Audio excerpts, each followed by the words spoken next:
须弥与以往的大版本不太一样，它含有雨林和沙漠两大部分。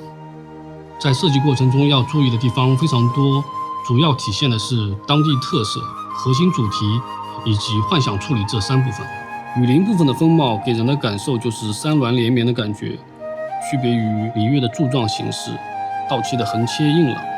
须弥的山石更加符合热带湿润的地区特征，这种偏柔性轮廓的山石结合古代巨树，贯穿在整个地块。植被方面，我们找了非常多当地特色的植被做参考，主要体现的是鲜活、生命力、湿润感以及热带特征。沙漠有沙漠风暴、绿洲、渴望水的植被、被风沙侵蚀的岩石、巨大、神性、具有历史感的遗迹。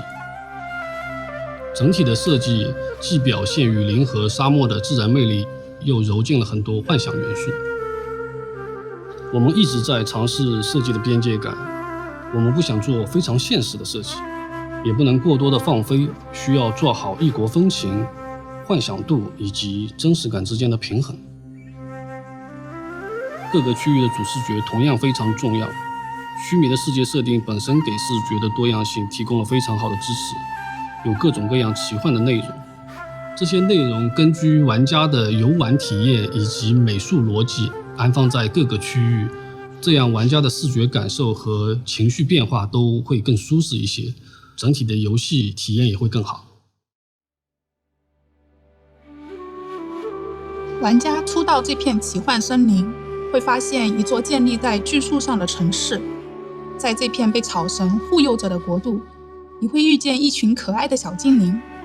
小精灵可是只有小朋友才可以发现它们哦，需要你帮他们解决一系列隐藏在森林深处的危机，